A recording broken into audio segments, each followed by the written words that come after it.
Hello everyone, I am Tayyab Pak. 3 दिसंबर 1971 Pakistan operation Genghis Khan launch करता है। इंडिया की 11 एयरफील्ड्स पर बम गिराए जाते हैं पाकिस्तानी एयरफोर्स की जानब से। इंडियन एयरफोर्स रिटेलिएट करती है और कुछ इस तरीके से शुरुआत होती है इंडिया पाकिस्तान 1971 वार की। एक ऐसी वार जिसके नतीजे में एक नया मुल्क बांग्लादेश वजूद में आता है। दोस्तों, आइए जानते हैं 1971 वार के बारे में आज के इस वीडियो में। अपनी कहानी की शुरुआत करते हैं ब्रिटिश के पहले से, कॉलोनियल टाइम से पहले। जो इंडियन सब कॉन्टिनेंट था, उस पूरे एरिया में हज़ारों किंगडम हुआ करते थे।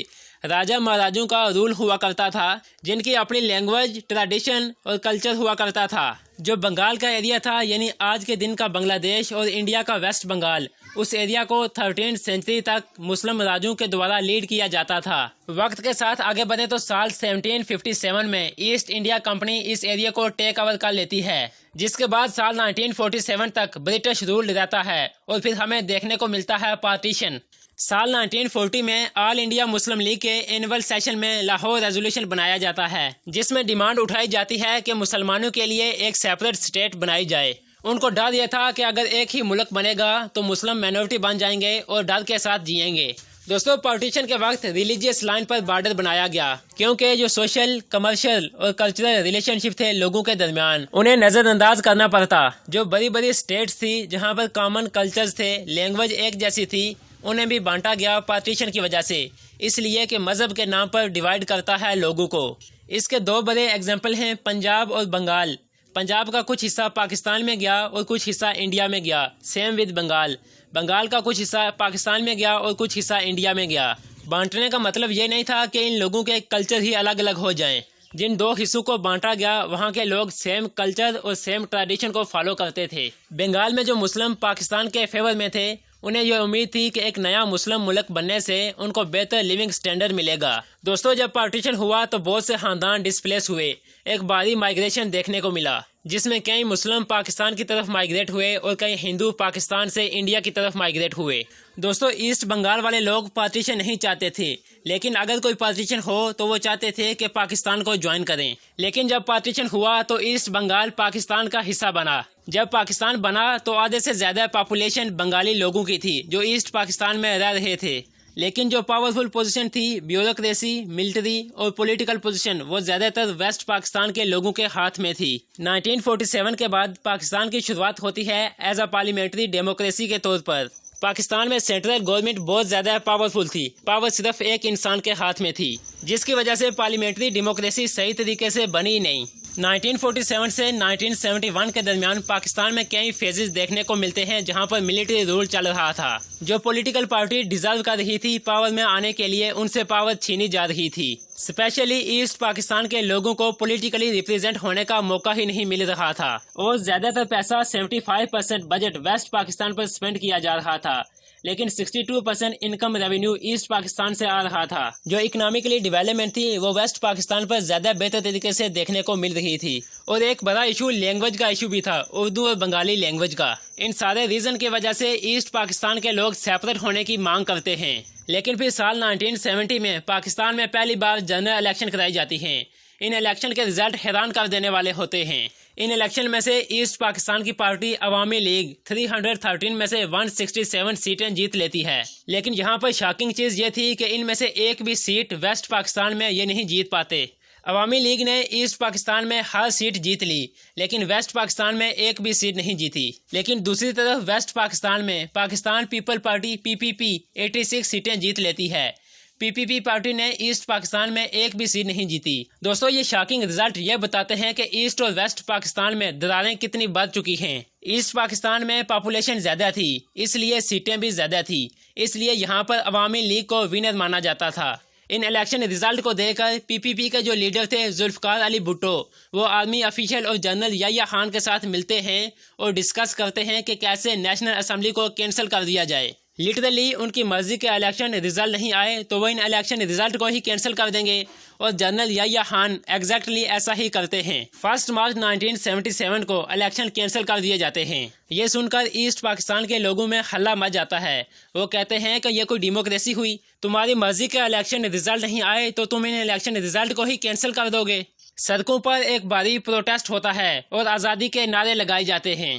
یہ فاؤنڈیشن ہوتی ہے بنگلہ دیش لبریشن وار کی۔ الیکشن کے کینسل کے آرڈر کے بعد عوامی لیگ پولیٹیکل پارٹی جنتا کے سپورٹ میں آتی ہے۔ وہ کہتی ہے کہ ویسٹ پاکستان میں بیٹھی گورنمنٹ کو کچھ بھی کہنے دو، ہم ان کی سننے ہی نہیں والے۔ عوامی لیگ کے لیڈر شیخ مجیب الرحمان ایک زبردست سپیچ دیتے ہیں ریس کورس کے میدان پر۔ یہ ایک تاریخی سپیچ ہوتی ہے، لیکن ایسٹ پاکستان میں چند بہاری لوگ تھے جو ویسٹ پاکستان کو سپورٹ کر رہے تھے۔ پاکستان آرمی ان چند لوگوں کے ساتھ کولیبوریٹ کرتی ہے اور ان لوگوں کو اپنے آپریشن کے لیے ریکروٹ کرتی ہے، لیکن ایسٹ پاکستان میں پروٹیسٹر اپنے آپ کو آرگنائز کر لیتے ہیں۔ ایسٹ پاکستان کے بنگالی لوگ پاکستان آرمی کے خلاف لڑنے کے لیے اپنی ایک فورس بنا لیتے ہیں جس کا نام ہوتا ہے Mukti Bahini, the force of independent. Mukti Bahini west Pakistan کی آرمی کے ساتھ لڑتی ہے جو بنگلہ دیش ایسٹ پاکستان میں موجود ہوتی ہے۔ دوستو، یہاں پر انٹری ہوتی ہے انڈین آرمی کی۔ یہاں پر انڈین آرمی بھی کنٹریبیوٹ کرتی ہے اور مکتی باہنی کو ٹریننگ پرووائڈ کرتی ہے۔ یہاں پر ہزاروں لوگوں کو مارا جاتا ہے، لا اینڈ آرڈر کی دھجیاں اڑائی جاتی ہیں ایسٹ پاکستان میں۔ 25 مارچ 1971 میں ویسٹ پاکستان کی گورنمنٹ ایک پلان کرتی ہے جس کا نام ہوتا ہے آپریشن سرچ لائٹ۔ اس کا آبجیکٹو ہوتا ہے کہ جو بھی پاپولر لوگ ہیں ایسٹ پاکستان میں جو آزادی کی مانگ کر رہے ہیں ان کو چن چن کر مار ڈالو۔ پاکستان آرمی کے ہزاروں ٹروپس ڈھاکہ پہنچائے جاتے ہیں اور شیخ مجیب الرحمان کو اریسٹ کر لیا جاتا ہے اور ویسٹ پاکستان میں لے جایا جاتا ہے۔ لیکن اس اریسٹ سے پہلے شیخ مجیب نے ایسٹ پاکستان کو ایک انڈیپینڈنٹ ملک ڈکلیئر کر دیا تھا۔ انہوں نے کہا تھا کہ اب سے ہم پاکستان کا حصہ نہیں ہیں، اب سے ہم بنگلہ دیش ہیں۔ اسی رات پاکستان آرمی ڈھاکہ کی یونیورسٹی پر حملہ کرتی ہے اور ایک ہی رات کے اندر 7,000 اسٹوڈنٹ مارے جاتے ہیں۔ اس کے نتیجے میں ہزاروں لوگ مائیگریٹ کرتے ہیں انڈیا میں، جس میں عوامی لیگ کے لیڈرز بھی ہوتے ہیں، اور انڈین وزیر اعظم اندرا گاندھی ایکشن لیتی ہے۔ 10 اپریل 1977 کو پیپل ریپبلک آف بنگلہ دیش کی گورنمنٹ فارم ہوتی ہے انڈیا کے شہر کلکتہ میں۔ شیخ مجیب الرحمان کو پریزیڈنٹ ڈکلیئر کیا جاتا ہے بنگلہ دیش کا۔ اس پورے کنفلکٹ کا ایک بھاری اثر انڈیا پر پڑتا ہے۔ 10 ملین سے زیادہ ریفیوجیز بارڈر کراس کر کے انڈیا بھاگتے ہیں۔ Indian prime minister Indira Gandhi یہاں پر سوچتی ہیں کہ ملٹری کا استعمال کر کے ان لوگوں کو بچایا جائے۔ انڈین آرمی یہاں پر مکتی باہنی کے ساتھ کولیبوریٹ کرتی ہے اور ان کو ٹریننگ پرووائڈ کرتی ہے۔ اس پوائنٹ آف ٹائم پر ابھی بھی کوئی بھی کنفلکٹ دیکھنے کو نہیں ملتا انڈیا اور پاکستان کے درمیان ڈائریکٹلی۔ 3 دسمبر 1971 کو پاکستان آپریشن چنگیز خان لانچ کرتا ہے اور انڈیا کی 11 ایئر فیلڈز پر بم گرائے جاتے ہیں پاکستانی ایئر فورس کی جانب سے۔ پاکستان کو ڈر ہوتا ہے کہ انڈیا کسی بھی وقت ڈائریکٹلی ملٹری کا استعمال کر کے بنگلہ دیش کے ساتھ انٹرفیئر کر کے اسے ایک آزاد ملک بنا دے گا، اور وہ سوچتے ہیں کیوں نہ ہم ہی پہلے انڈیا پر حملہ کر دیں۔ اس لیے پاکستان آپریشن چنگیز خان لانچ کرتا ہے، اور یہ اسٹریٹجی کسی کام کی نہیں ہوتی کیونکہ انڈیا کی ملٹری پاور زیادہ بہتر ہوتی ہے پاکستان سے۔ 12 دسمبر تک آتے آتے انڈیا پاکستان وار میں پاکستان ایک بہت بڑی ہار کو اپنے سامنے دیکھ لیتا ہے۔ پاکستان کے منسٹر ذوالفقار علی بھٹو امریکہ جاتے ہیں اور کہتے ہیں کہ سیز فائر کرا دیا جائے۔ 4 دن لگتے ہیں اس پرپوزل کو فائنلائزڈ کرنے میں۔ تب تک ایسٹ پاکستان میں پاکستان آرمی سرنڈر کر جاتی ہے انڈین آرمی کے سامنے اور یہ وار ختم ہو جاتی ہے۔ 16 دسمبر 1971 ہسٹوریکل سرنڈر سائن کیا جاتا ہے۔ 93,000 سے زیادہ پاکستانی ٹروپس سرنڈر کر جاتے ہیں انڈین فورسز اور بنگلہ دیش لبریشن فورسز کے سامنے۔ ورلڈ وار 2 کے بعد یہ دنیا کا سب سے لارجسٹ سرنڈر ہوتا ہے۔ اگلے سال 1972 میں ایک شملہ ایگریمنٹ سائن کیا جاتا ہے انڈیا اور پاکستان کے درمیان۔ اس ایگریمنٹ میں پاکستان ریکوگنائز کرتا ہے بنگلہ دیش کو ایز اے انڈیپینڈنٹ کنٹری۔ اس ایگریمنٹ میں انڈیا پرومس کرتا ہے کہ جو 93,000 پاکستان کے جنگی قیدی ہیں انہیں واپس پاکستان بھیج دیا جائے گا 5 مہینوں کے اندر اندر، اور 1300 اسکوائر کلومیٹر زمین جو انڈین آرمی نے قبضہ کر لیا تھا ویسٹ پاکستان میں اسے بھی انڈیا واپس کر دے گا پاکستان کو۔ دوستو، کچھ اس طریقے سے جنم ہوتا ہے بنگلہ دیش کا۔ 26 مارچ 1971 کو بنگلہ دیش دنیا کے نقشے پر ایک الگ ملک بن کر سامنے آتا ہے۔